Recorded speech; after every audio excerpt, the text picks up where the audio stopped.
Imagine só, enquanto o mundo acompanha cada movimento na guerra entre Rússia e Ucrânia, bastidores explosivos revelam uma verdade incômoda. Nos Estados Unidos, estrategistas já trabalham em segredo num plano de paz que pode mudar tudo, e o presidente Zelensky pode recebê-lo ainda hoje, diretamente das mãos de um general americano.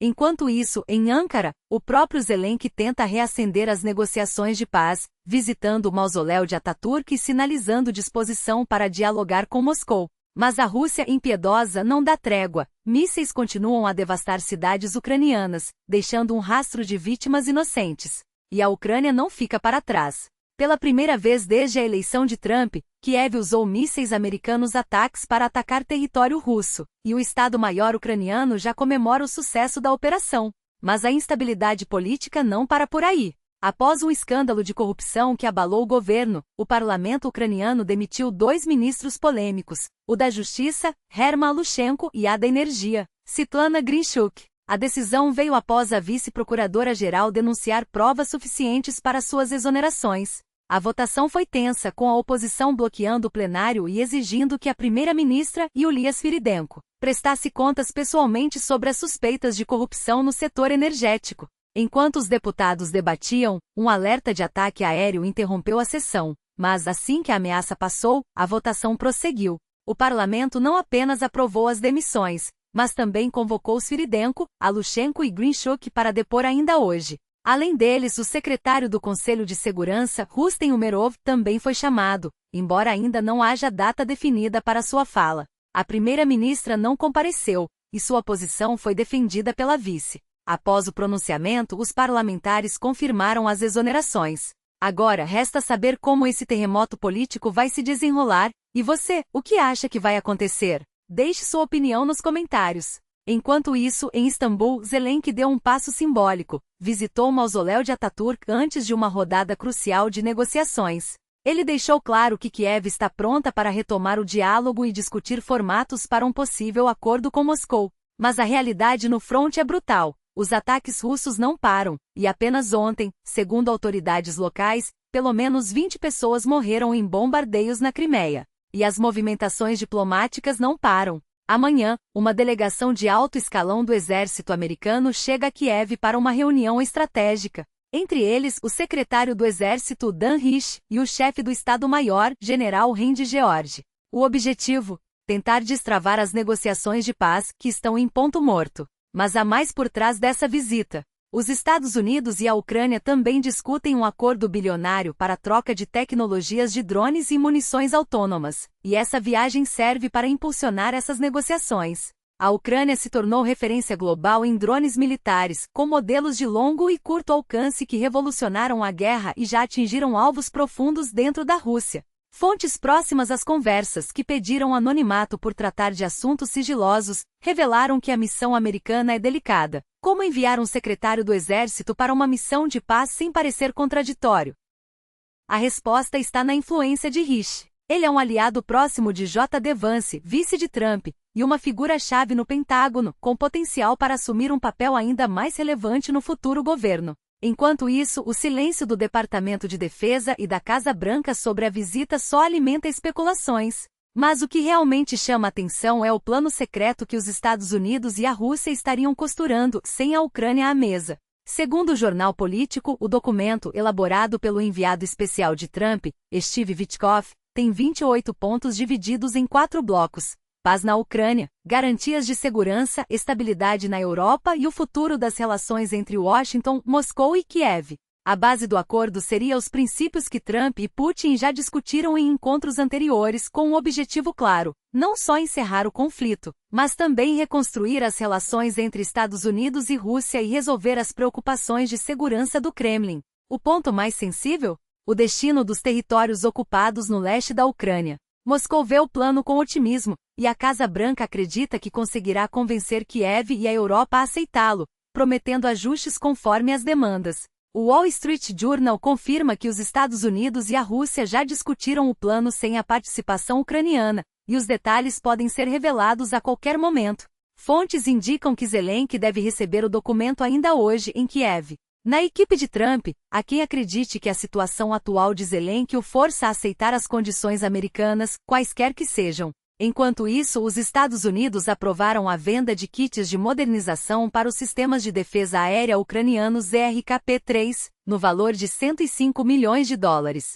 E no meio desse turbilhão, 2 altos oficiais do Pentágono já desembarcaram em Kiev, prontos para uma missão que pode definir o rumo da guerra. Mas não é só na política e na guerra que o mundo gira. Enquanto os líderes se movimentam, o mercado de arte quebra recordes. Uma pintura de Gustav Klimt foi arrematada por impressionantes 236 milhões de dólares em um leilão da Sotheby's. E em outro extremo de opulência, um jantar de gala em homenagem ao príncipe herdeiro da Arábia Saudita reuniu a elite global, com detalhes que vão desde o cardápio até a cor do vestido da anfitriã. Mas aqui nosso foco é outro, as notícias que realmente importam. Para não perder nenhum detalhe, assine nosso canal e fique por dentro de tudo. Eu sou Andrei Danilevich, e este foi o resumo de um dia que pode mudar o curso da história. O general Randy George, chefe do Estado-Maior do Exército dos Estados Unidos, desembarcou em Kiev ao lado de altos oficiais do Pentágono. A missão é clara: reanimar um processo de paz que patina há meses e negociar um acordo bilionário envolvendo drones de última geração e munições autônomas.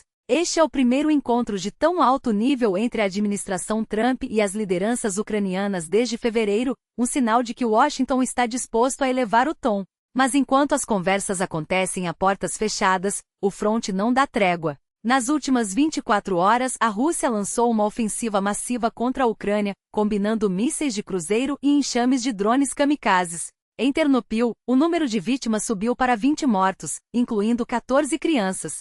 Imagens divulgadas pelos bombeiros mostram um cenário de devastação: prédios residenciais em chamas, carros carbonizados e escombros espalhados pelas ruas. Em Kharkiv, novos ataques deixaram 32 feridos, entre eles 2 crianças, além de provocar incêndios que forçaram dezenas de famílias a abandonarem suas casas. Explosões também foram ouvidas em Volchansk, onde uma densa cortina de fumaça cobriu o céu e cortes de energia mergulharam a cidade na escuridão.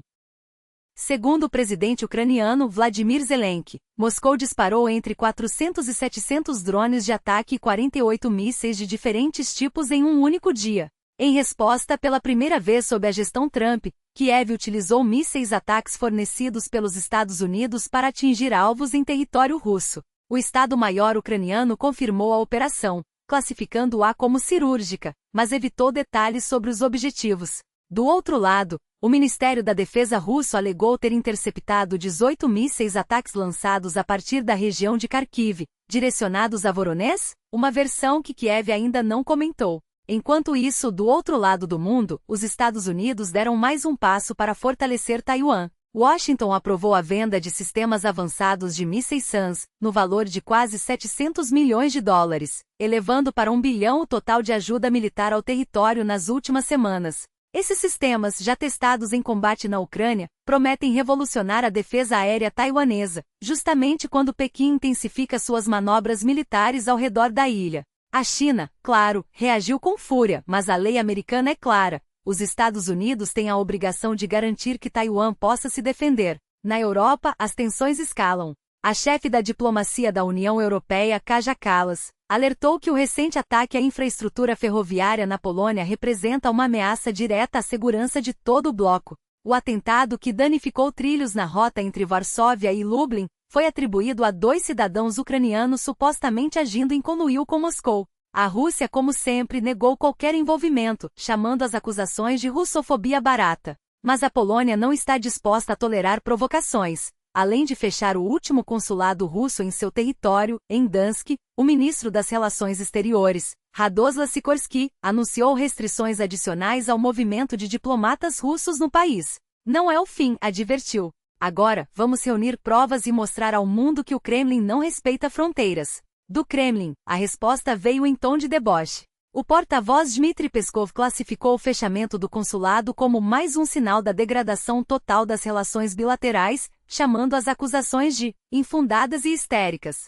Em uma fala carregada de ironia, ele sugeriu que a Polônia estaria desesperada por atenção e que a decisão refletia a incapacidade de lidar com problemas reais. Mas as palavras de Peskov não convenceram ninguém, muito menos os países bálticos, que também sentem na pele a pressão russa. A Lituânia, por exemplo, anunciou a reabertura de 2 postos de fronteira com a Bielorrússia a partir de 20 de novembro, após 3 semanas de fechamento devido a uma onda de balões carregados com contrabando. O ministro do Interior, Danielsko News, justificou a decisão afirmando que as circunstâncias mudaram e que as restrições já não eram necessárias para garantir a segurança interna. Nos últimos dias, as autoridades lituanas prenderam os supostos organizadores da rede de contrabando, apreendendo drogas, armas, cigarros e dispositivos GPS. A primeira-ministra, Ingrida Imoni, reforçou que a medida está diretamente ligada à queda no número de balões invasores. E enquanto o mundo assiste a esses movimentos estratégicos na Finlândia, o presidente Sauli Niinisto surpreendeu ao sinalizar que está disposto a deixar o cargo, não imediatamente, mas nos próximos 2 ou 3 anos. Segundo fontes próximas ao New York Times, a proposta foi apresentada durante conversas informais com autoridades americanas, como parte de um esforço para alinhar a política finlandesa aos interesses dos Estados Unidos na região. Niinisto teria até prometido abrir portas para uma cooperação mais estreita, em um momento em que a Finlândia busca reforçar sua posição na OTAN e conter a influência russa no Ártico.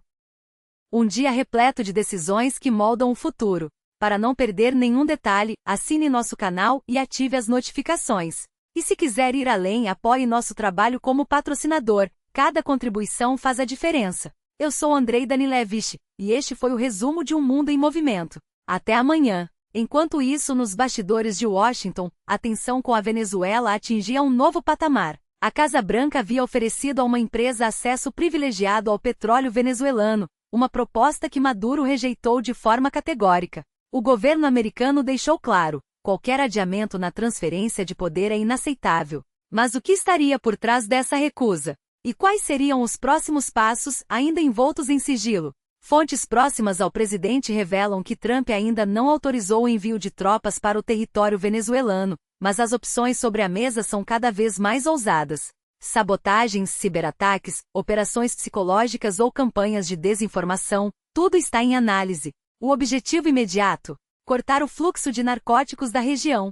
Mas qual seria o plano de longo prazo? Até agora, a estratégia permanece nebulosa, enquanto militares e agentes da CIA já preparam cenários para qualquer eventualidade. A pressão aumenta. Na última semana, Trump convocou 2 reuniões de emergência na Casa Branca para discutir a crise. Listas de alvos potenciais já circulam entre os assessores, instalações ligadas ao tráfico, até mesmo unidades do exército venezuelano. O relógio corre contra o tempo. Mas enquanto o mundo acompanha a escalada geopolítica, Washington viveu uma noite de ostentação. Em um jantar de gala para receber o príncipe herdeiro da Arábia Saudita, Mohammed bin Salman, a Casa Branca transformou-se em um palco de luxo e diplomacia. Melania Trump, em um vestido esmeralda que evocava as cores da bandeira saudita, recebeu o convidado com pompa. Era o primeiro encontro oficial desde o assassinato do jornalista Jamal Khashoggi em 2018, um escândalo que Trump tratou de minimizar, interrompendo uma jornalista ao afirmar que o príncipe não sabia de nada. Os resultados do encontro? Acordos bilionários na mesa, incluindo a possível venda de caças F-35. E um gesto simbólico: os Estados Unidos concederam à Arábia Saudita o status de aliado importante fora da OTAN, um privilégio até então reservado a nações como Israel. Negócios e poder, sempre entrelaçados. Enquanto isso, em Nova York, o mercado de arte quebrou mais um recorde. Uma obra-prima de Gustav Klimt, Retrato de Elizabeth Lederer, foi arrematada por impressionantes $230 milhões em um leilão da Sotheby's, o valor mais alto já pago por uma pintura em um leilão. Criada entre 1914 e 1916, a tela é considerada o ápice da fase dourada do artista, uma explosão de cores e detalhes que encapsula a genialidade de Klimt. A venda fez parte da dispersão da coleção de Leonard Lauder, que incluía obras de Munch, Picasso, Van Gogh e Matisse, um verdadeiro tesouro da arte moderna. Um dia que resume a complexidade do nosso tempo. Poder, dinheiro, arte e conflito se entrelaçam em um ritmo acelerado. Para não perder nenhum detalhe, assine nosso canal e ative as notificações. E se quiser ir além, apoie nosso trabalho como patrocinador. Cada contribuição nos ajuda a trazer mais análises como esta. Eu sou Andrei Danilevich, e este foi o resumo de Um Mundo em Constante Transformação. Até amanhã!